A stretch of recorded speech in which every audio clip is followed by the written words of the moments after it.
Nous sommes dans un temps où, d'une façon imminente, des guerres vont exploser dans le monde.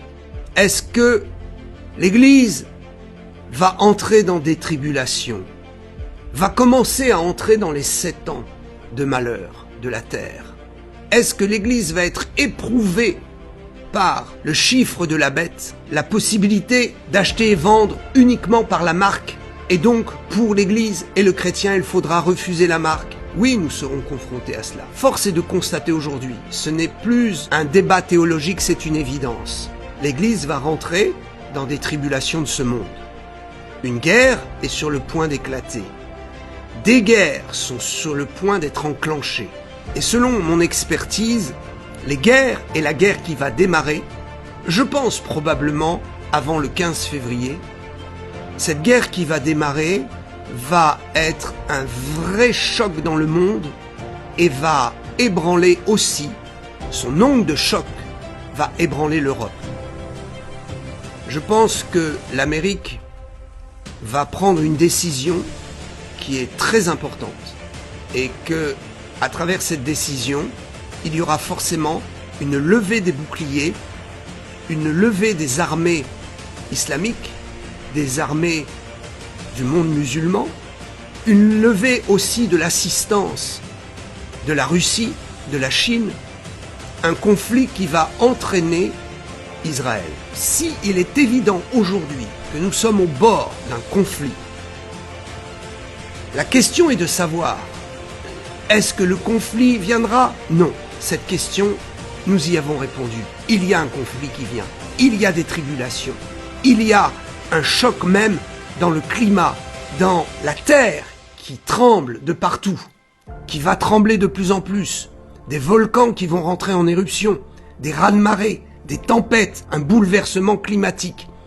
Ce sont des tribulations qui arrivent. Il y a les tribulations qui sont celles du bouleversement naturel des choses, de la nature, et il y a les tribulations à cause des persécutions contre les chrétiens et contre les juifs, et les persécutions et les tribulations qui viennent à cause d'intérêts, de conflits au niveau du monde, parce qu'il y a une élite qui veut absolument tirer les ficelles et prendre les rênes du monde entier. C'est ce gouvernement mondial, souterrain et encore secret, mais qui laisse des indices partout. C'est ce que la Bible appelle, c'est ce que Jean a vu, c'est ce que nous appelons le règne de l'Antéchrist.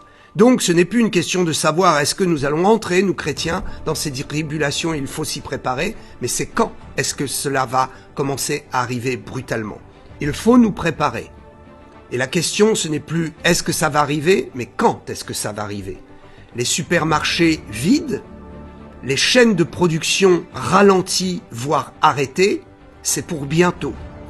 Un conflit de guerre avec l'Iran et les États-Unis produira une onde de choc qui va mettre en arrêt certaines productions dans le monde, certaines usines alimentaires, des réseaux de distribution mis au ralenti, des produits fabriqués mis au ralenti. Nous avons vu cela avec la dernière crise sanitaire où il y avait des délais de plusieurs mois qui se sont accumulés à cause de la restriction, à cause de l'enfermement, du fait que certains ne pouvaient plus travailler comme il fallait. Nous sommes arrivés à une situation, durant le Covid, où il manquait de certaines choses. Mais il y avait encore la production alimentaire. Le confinement n'a pas bloqué d'une façon importante l'approvisionnement alimentaire. Mais nous avons vu des blocages à cause du confinement. Eh bien, le conflit qui arrive va produire un effet inévitable, c'est que des chaînes de production vont être ralenties et d'autres arrêtées. Et nous verrons les supermarchés vides. Et nous verrons les gens faire la queue pendant des heures pour acheter des produits dans des supermarchés qui seront alimentés au compte-gouttes. Donc, faut-il faire des réserves? Il faudra le faire. Quand faudra-t-il le faire? Je ne donne pas de réponse à cela pour le moment. Que chacun voit devant le Seigneur, que chacun ait sa conviction. mais il est évident qu'il faut déjà commencer à se préparer et à y penser. Ça veut dire que le temps est devenu très urgent pour ne plus avoir beaucoup d'argent en banque et des réserves importantes en banque, mais avoir plutôt des réserves en actifs matériels. J'ai dit que il était important pour les chrétiens de renouveler leur matériel électroménager, tout ce qui leur sert de vie, d'avoir une voiture en bon état, d'avoir un lave-linge en bon état, d'avoir des appareils électroménagers pour cuisiner en bon état, d'avoir un frigidaire en bon état. Tout ce qui fait notre confort de vie, frères et sœurs, là je vous le dis franchement, c'est le temps de le faire. Plutôt que d'avoir de l'argent en banque, il est préférable que cet argent soit investi dans des actifs électroménagers, confort de vie, plutôt qu'avoir de l'argent en banque qui risque de dévaluer du jour au lendemain, qui risque d'être mobilisé pour la guerre et qui risque aussi peut-être d'être bloqué en banque. Aujourd'hui, les banques n'ont pas les moyens de rendre l'argent aux citoyens. Si tous les citoyens, je parle juste pour la France, voulaient retirer tout l'argent qu'ils ont en banque, ce serait impossible. Il n'y a plus, c'est de l'argent virtuel. Depuis l'euro numérique, depuis le mois de novembre de l'année dernière, il est temps, par exemple aussi pour le Bitcoin, arrêter de jouer avec cela. Parce que cela va s'effondrer. Il n'y a pas en face la réserve financière correspondant aux actifs qui sont virtuels sur nos comptes. Donc, il est temps, frères et sœurs, et là je tire la sonnette d'alarme, je vous le dis, il est temps de renouveler vos appareils de vie et plutôt que de laisser de l'argent en banque, ça devient dangereux. Parce que des tribulations arrivent. Pour ceux qui sont à la campagne, n'hésitez pas, investissez dans un groupe électrogène, investissez dans des panneaux solaires mobiles, du neuf, que vous laissez proprement, que vous testez, que vous pouvez laisser dans des cartons, parce que vous savez, cet argent-là, parfois, ça fait des années que c'est en banque et que ça vous rapporte peu, alors il n'y a pas de risque, même si vous n'aurez besoin de ces choses que dans un an, vous les aurez. Mais si c'est dans un mois ou 2 mois que vous en avez besoin, la sagesse veut que vous anticipiez. Si le Seigneur vous met à cœur d'acheter un terrain, si le Seigneur vous met à cœur, vous êtes à la campagne, de peut-être construire un petit cabanon pour avoir une certaine autonomie électrique ou une certaine autonomie pour faire à manger, préparez-vous. C'est de la sagesse et c'est surtout quelque chose qui est pressant dans mon cœur. Maintenant, faire des réserves alimentaires, acheter du riz, des pâtes, de la farine en quantité, je ne dis pas pour l'instant de le faire, mais je dis attention. Si vous avez la conviction, faites-le. Si Dieu vous dit de le faire, faites-le. Parce que les temps vont s'accélérer.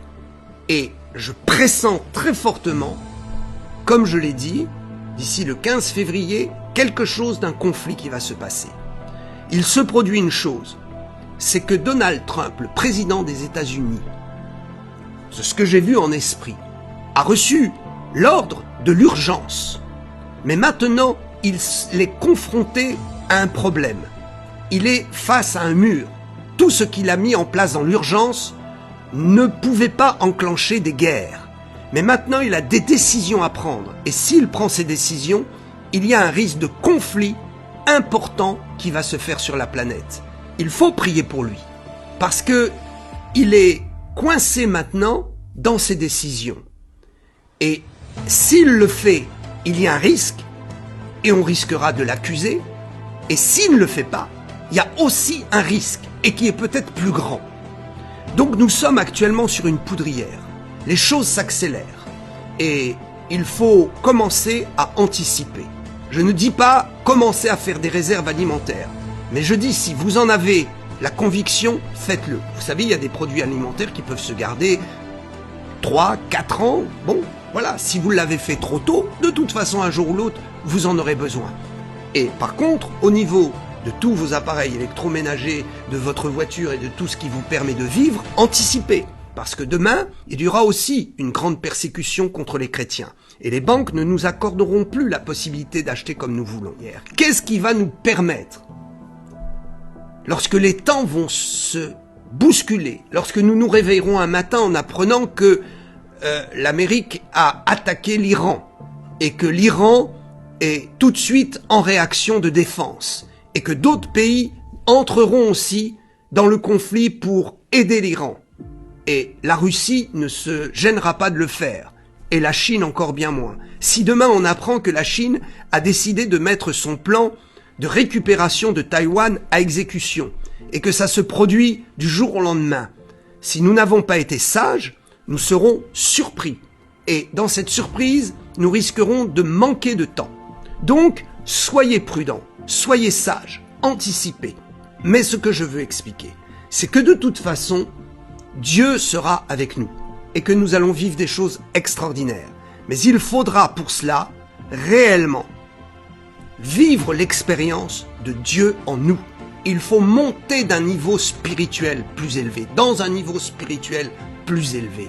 Parce que si nous ne sommes pas prêts physiquement, si nous n'avons pas les ressources face à une crise, il faudra une grande spiritualité pour vivre miraculeusement de ressources que Dieu aura préparées pour ses enfants.